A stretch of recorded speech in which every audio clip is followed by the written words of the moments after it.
اعوذ باللہ من الشیطان الرجیم بسم اللہ الرحمن الرحیم۔ آج کا ہمارا سبق سورہ نمل کی ابتدا ہے جی۔ یہ بھی مکی صورت ہے، اس کا مطلب ہے اس میں بھی انبیاء کرام کے قصص، توحید پر دلائل اور شرک اور بت پرستی کی مخالفت کا مضامین اس کا حصہ ہوں گے جی۔ اور اس کا نام نمل اس لیے ہے کہ اسی صورت میں ایک چونٹی کا واقعہ جو ہے وہ مرکوب ہے۔ نمل عربی میں چونٹی کو کہتے ہیں، تو اسی واقعے کی مناسبت سے اس کا نام سورہ نمل ہے جی۔ ابتدا کرتے ہیں جی۔ توسین، حروف مقطعات ہیں۔ اللہ اعلم بمرادہ، اللہ ہی ان کے معانی کو بخوبی واقف ہے۔ تلک آیات، یہ آیات ہیں القرآن، قرآن پاک کی، و کتاب، اور اس کتاب کی، مبین، جو واضح اور کھلی ہے۔ یہ قرآن پاک کی وہ آیات ہیں، اس کتاب کی وہ آیات ہیں جو بالکل واضح اور کھلی ہیں۔ ان کے احکامات ایسے نہیں جو مبہم ہوں، نہ سمجھ آنے والے ہوں، سمجھنے میں مشکل ہو، دقت ہو، ایسا معاملہ نہیں ہے۔ بالکل واضح، کھلا، بالکل حق کو آسانی کے ساتھ باطل سے کھلا کھلا کر کے جدا کیا گیا ہے۔ خدا یہ ہدایت کا ذریعہ ہے، وبشریٰ، اور خوشخبری ہے، للمؤمنین، ایمان والوں کے لیے۔ ایمان والے اس کتاب سے ہدایت بھی حاصل کرتے ہیں، اور جب اس ہدایت کو حاصل کر کر اس کے مطابق زندگی گزارتے ہیں تو وہ بشریٰ، ان کے لیے خوشخبریاں ہیں۔ وہ خوشخبریاں کیا ہیں؟ دنیا میں بھی عزتیں ہیں، سرفرازیاں ہیں، قبر کے اندر بھی بہاریں ہیں، قیامت کے اندر بھی کامیابی ہے، اور انجام کے اعتبار سے جنت الفردوس ان کا مقدر ہے۔ اللہم اجعلنا منہم، اللہ بھی ہمیں ایسا ہی شمار کرے، آمین۔ اچھا، اب ہدایت اور خوشخبری کے دو لفظ اللہ نے استعمال کیے ہیں، تو ہدایت یافتہ لوگوں کے اعمال بتا دیے ہیں جو جنت میں جانے کی شرط ہیں۔ جنت کے میں جانے کے لیے دعائیں بھی تو کی جا سکتی ہیں، لیکن جنت مشروط ہے صالحہ اور نیک اعمال سے۔ تو ان میں سے کچھ اعمال کا تذکرہ اللہ تبارک و تعالیٰ کرنے لگے ہیں جو مومنین کا صحرا ہے کہ یہ ان کی زندگیاں ان اعمال سے آراستہ ہوتی ہیں۔ پہلی چیز کیا ہے جی؟ الذین یقیمون الصلاۃ، مومن بے نمازی نہیں ہو سکتا، اور جو بے نمازی ہیں وہ مومن نہیں ہو سکتے۔ مومن وہ ہیں جو نماز کو قائم کرتے ہیں، وَيُؤْتُونَ الزَّكَاةَ، اور زکوٰۃ کو ادا کرتے ہیں، تزکیہ نفس کرتے ہیں۔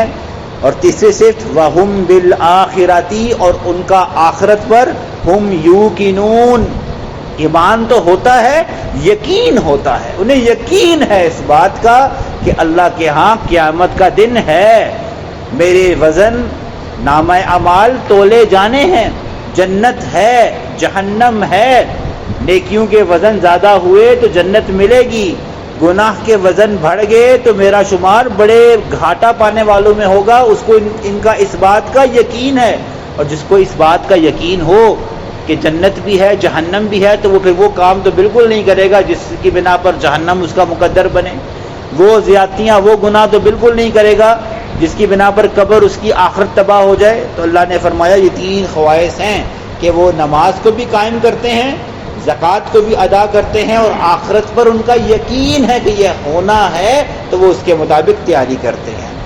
اب ان سے الٹ لوگ جی، 180 ڈگری کنورس لوگ، ان الذین لا یؤمنون بالآخرہ، بے شک وہ لوگ جو نہیں ایمان لاتے آخرت پر، زینا، ہم مزین کر دیتے ہیں، لہم، ان کے لیے، اعمالہم، ان کے اعمال، فہم یعمہون، جس میں وہ سرگرداں بھٹکے ہوئے ہیں۔ اللہ تبارک و تعالیٰ نے فرمایا جو لوگ آخرت پر جن کا ایمان نہیں ہے نا، تو وہ جن جن گناہوں میں مبتلا ہیں ان کو وہ گناہ لگتے ہی نہیں ہیں۔